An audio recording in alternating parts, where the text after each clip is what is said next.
नमस्कार दोस्तों, स्वागत है आप सभी का हमारी इस खास क्लास में।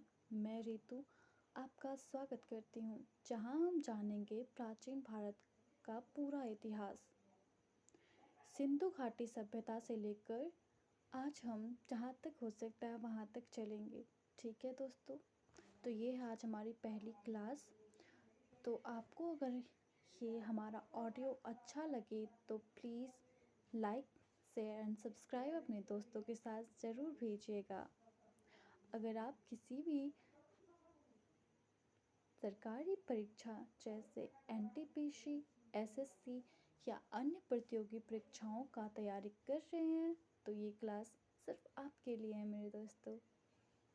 तो चलिए बिना टाइम गवाए हम शुरू करते हैं।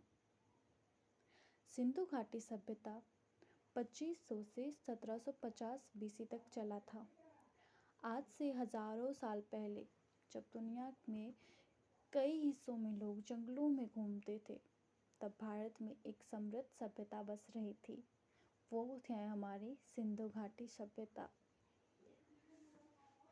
इसके मुख्य शहर थे हड़प्पा, मोहनजोदड़ो और लोथल, कालीबंगा। इसकी विशेषताएं ये थी कि ये एक योजनाबद्ध नगर था। इसमें जल निकासी की प्रणाली थी और ग्रेनरी था। यहाँ पे एक विशाल स्नानागार भी था, जो कि इस सभ्यता की खूबसूरती को बढ़ा रही थी। और हमारी लिपि जो उस टाइम की थी वो अभी तक पढ़ी नहीं गई, लेकिन वस्तुतः हमें ज्ञात है बहुत ही मीठी लिपि होगी। चलिए, अब जो धर्म था उस समय, उस समय के लोग मातृ पूजा करते थे, आज भी करते हैं, लेकिन आज एक पितृ समाज कुछ ज़्यादा हो गया है।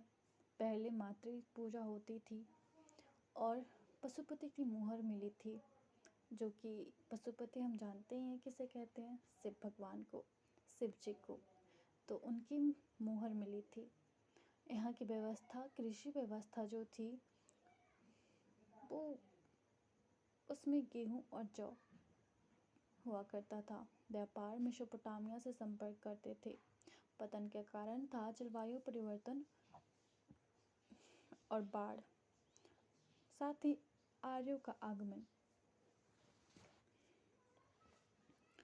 सिंधु घाटी सभ्यता के पतन के बाद भारत में आर्यों का आगमन हुआ, जिन्होंने वेदों की रचना की। ऐसे ही हमारा वैदिक काल हो गया। ये है 1500 से 600 बीसी। यह काल दो हिस्सों में बटा था। पहला था ऋग्वैदिक काल और दूसरा था उत्तर वैदिक काल। ऋग्वैदिक काल 1500 से 1000 बीसी का था और उत्तर वैदिक काल 1000 से 600 बीसी तक का था। ऋग्वैदिक काल जनजातीय समाज का था। इसमें गायों को धन माना जाता था।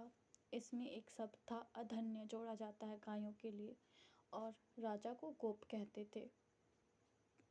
मतलब मुख्यतः कृषि, पशुपालन ही इनका मुख्य पेशा रहा होगा। अगला हमारा उत्तर वैदिक काल। कृषि का विकास हुआ। इसमें लोग धीरे धीरे लोहे का उपयोग करना सीखे। जनपद और महाजनपद का उदय हुआ। कल हम इसे और डिटेल्स में पढ़ेंगे। आई होप आपको ये मेरी पहली क्लास पसंद आए। थैंक यू दोस्तों।